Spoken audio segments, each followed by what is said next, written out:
para que nos explique por qué, en qué contexto, cuáles fueron los disparadores y qué pasó con el correr de los días y sobre todo aquí en nuestro país, está Luis.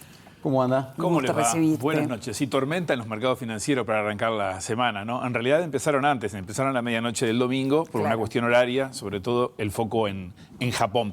¿Qué es lo que pasó? ¿Cómo se entiende? Bueno, veamos primero en la placa que les voy a presentar ya, cuáles son las condiciones imperantes a nivel global, el contexto en el que esto ocurre. Estamos con elecciones en Estados Unidos, hay muchos ruidos. Elecciones en Estados Unidos, la guerra Rusia y Ucrania, cerca de los 1000 días. También, ¿no? Ruidos a la política y a la economía, como consecuencia una cosa de la otra también. Conflicto en Medio Oriente, todo esto trae presiones geopolíticas y que están relacionadas con la economía también.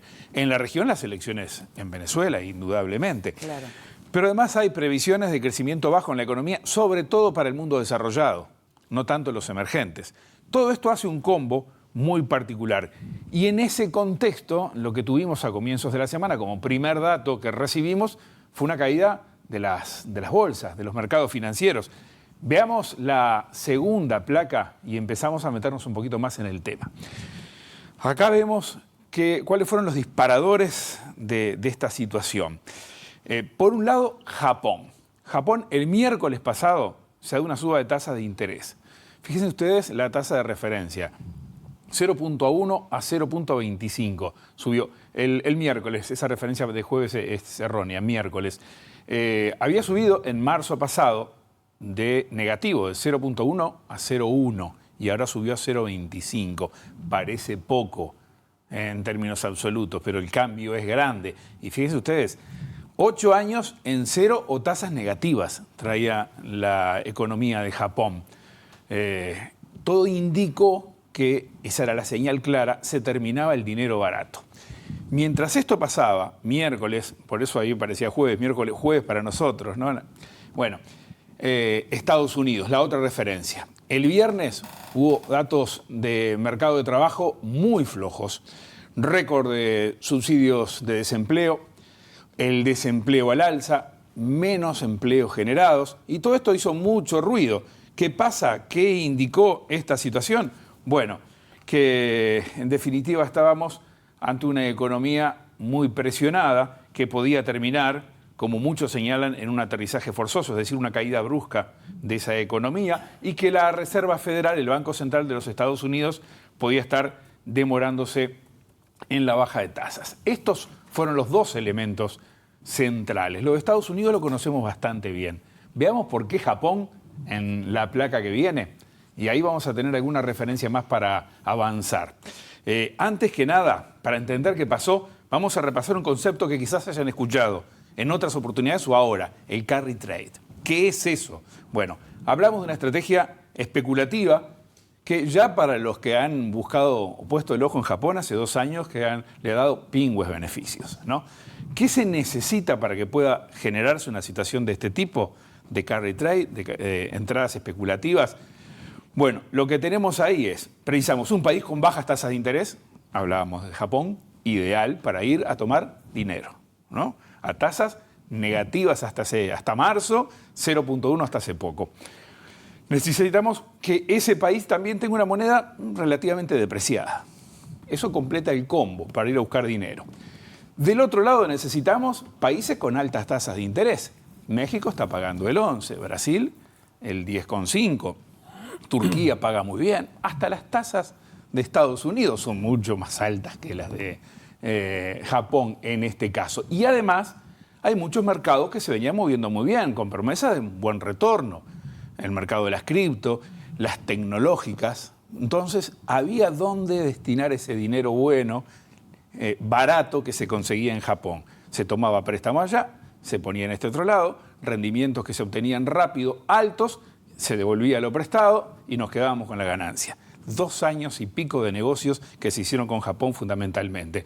Ahora, cuando esa tasa pasa de 0.1 a 0.25, que parece poquito pero no es... Se checa la ganancia por lo pronto. Ahí vienen los problemas que está en la mitad derecha de este cuadro. Fíjense ustedes. Tomaste dinero barato y lo invertiste afuera. Ahora vas a tener que cubrir mayor costo. cuando vayas a buscar dinero de vuelta. Se complica. Entonces, abandonan alguna de aquellas inversiones y retornan para cubrir eso, además con el temor de que pueda seguir subiendo. Entonces, quitan inversiones de donde estaban. Vamos a quedarnos un poquitito más con esa placa para poder avanzar en esto. Abandonan las inversiones, retornan, como decíamos. Otros inversores ven que la cosa se mueve, hay ruido, buscan refugio. Buscar refugio en el concepto financiero es inversiones menos riesgosas, pero que estén más a salvo. Los mercados de tasas altas seguramente las bajen, por lo tanto tampoco por ese lado parece haber buena cosa. Terminan cayendo los mercados, sobre todo los activos de más riesgo que hay en el mercado. Y todo ese es el combo que se desencadena esta semana. Ahora sí dejamos esta placa y vamos a ver la siguiente, a ver cuáles son las consecuencias que nos trae todo esto. Veamos en esta placa que sigue. Una altísima volatilidad. Este es el VIX. El VIX es un índice que identifica la volatilidad en los mercados financieros. Miren ustedes el último dato que pega el salto a la derecha y está en niveles por debajo del más alto, pero en los niveles en que se encontraba en la pandemia. Y si fuéramos más atrás con esta gráfica, en la crisis financiera de 2008. Esto es una señal, es una luz roja, así que se prende, para algo están estos índices, para mostrar, ojo al gol, que hay demasiada volatilidad en el mercado. Esto es lo que nos marcaba ese comportamiento de los mercados al inicio de la semana, el abandono de activos más riesgosos, la corrida hacia activos considerados refugios. Pero vamos a avanzar un poquito más en esto, en la siguiente placa, y ahí ver qué pasaba con algunos mercados concretamente. Vamos acá a ver alguno de ellos. Es el caso del índice Nikkei. Estamos hablando de la bolsa de Tokio, la que más sintió el cimbronazo y se recuperó más fuerte también. Vean cómo baja, sube, después baja de nuevo, queda allí. Y ahora, a ver, hubo ayer un repunte y se debilitó y está ahí, ¿no? Pero esta es la foto. Los mercados de Estados Unidos como referencia al Dow Jones y el Standard & Poor's 500. Fíjense el comportamiento similar. Cae, pega un saltito y después queda más o menos por ahí, poquito por arriba del cero. Y una más en la siguiente placa, algunos mercados europeos también, para poder avanzar en ellos. A ver si los podemos ver, porque en definitiva en esta placa tenemos el IBEX, eso es Madrid, el CAC, eso es París, y el de Frankfurt, el DAX. Fíjense ustedes, las caídas por varios días, un rebote y después ahí más o menos veamos qué pasa en la jornada de hoy. Parece que ese salto de rebote se debilitó y no es tanto la ganancia en que hay. Nos quedamos entonces, después de ver esto, con una realidad más. ¿Cómo nos pega a nosotros? ¿O cómo nos ha pegado a nosotros? En la placa que viene tenemos la puerta de entrada de esta situación en nuestro país. La señal más directa es el fortalecimiento del dólar. Como decíamos recién, hay un cambio de valores a nivel internacional, la vuelta hacia activos más sólidos, el dólar generalmente es una moneda de refugio y ahí lo vemos frente al peso. Fíjense ustedes que hay que ir bastante para atrás, por allá por octubre del año 2022, para encontrar valores como tuvimos al arranque de esta semana del dólar frente al peso uruguayo. O sea, subió el dólar en Uruguay. Claro, a raíz de toda esta situación. Exactamente. Venía ya un poco al alza y se consolidó. Tuvo el salto más importante diario de mucho tiempo a esta parte y llegó a niveles que no estaban, como les digo, desde el segundo semestre del año 2022. Ahora aflojó un poquito, cuarto de punto, pero está ahí arriba. Este fue el primer impacto. Y agreguemos también que si los inversionistas buscan refugio y van a los activos y a los mercados en los que se consideran más seguros, estos generalmente están en los países desarrollados, también por ese lado podemos tener sentido inverso en cuanto a inversionistas que se interesaban hasta ahora por Uruguay. Ese es otro elemento que hay que tomar en cuenta acá. Dicho esto, para cerrar, la última placa, ¿cómo puede seguir esta historia? Primero que nada, ¿estamos ante algo que es sistémico o es solo un episodio? Esa es una gran pregunta.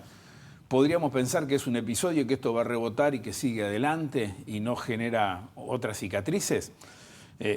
Hay una marcha atrás en Japón, al parecer, y esto es toda una señal. ¿Qué pasó? Bueno, desde el Banco de Japón se anunció en las últimas horas el compromiso a abstenerse de subir tasas de interés de aquí en adelante cuando los mercados estén inestables. O sea, no quiero meterle más ruido a esto que ya es un barullo, dicen desde el Banco de Japón, y por lo tanto generan ese compromiso. Y esto, bueno, generó una cierta recuperación del yen y del mercado, incluso también del O sea, del dejan índice, su tasa dicen, fija en Nikkei. 0,25. No la dejan fija, lo que dicen es, esto fue una señal de que queremos ir aumentándola, pero en tanto tengamos mucho ruido en los mercados financieros, no le vamos a agregar un poco más, nos vamos a quedar quietos. Por eso se ha considerado que de alguna manera fue una suerte de marcha atrás. Y esto atenúa la volatilidad, ojalá que sí. Estamos teniendo comportamientos mixtos en los mercados, hay un reacomodo en las monedas, han recuperado posiciones frente al dólar algunos, peso mexicano, real brasileño, peso uruguayo. Hoy el peso, como decíamos, tuvo un movimiento de un cuarto de punto porcentual frente al dólar. Estados Unidos, las señales desde la Reserva Federal, desde la Fed, ¿qué va a pasar? Hay un recorte de tasas esperado para septiembre. Esto se mantiene. Parece haber más razones aún con todo este ruido y con las dudas de los mercados acerca de qué puede pasar en Estados Unidos. Si el recorte de septiembre se asegura y uno más quizás a un plazo corto también, van a ser de una magnitud mayor que la que estaba prevista antes, se espera escuchar voces de la Reserva Federal. Por otro lado, se asume que más allá de los datos del mercado de trabajo del viernes, esos que también fueron desestabilizadores, los números macro de la economía estadounidense, si se miran un poquito más, no son tan malos. Entonces, capaz que Va a crecer no hay la que ser economía de tan Estados Unidos, malos. ¿estamos de acuerdo? Va a crecer, sí, por encima del 2%, y la inflación, que es rebelde y es brava, parece estar medianamente bajo control, por eso podría venir el recorte de tasas. Por lo tanto, hay algunos que dicen en Estados Unidos, no nos asustemos por los datos del mercado de trabajo, hay otros indicadores que están bien, y bueno, quizás ahí la lectura cambia. ¿Puede esto acomodar algo el humor de los mercados? Veremos. ¿Volverá el carry trade? Bueno, existe desde tiempos inmemoriales, va a volver en cuanto tenga oportunidades, quizás es ahora mismo, ¿no? Lo cierto es que todo esto lo que nos muestra una vez más es la interconexión enorme que se tiene en este mundo globalizado y más en materia de economía y finanzas, indiscutiblemente, ¿no? Trajimos ese ruido de Japón y llegamos hasta acá, a Montevideo. Muchísimas gracias, Luis, como A siempre. ustedes.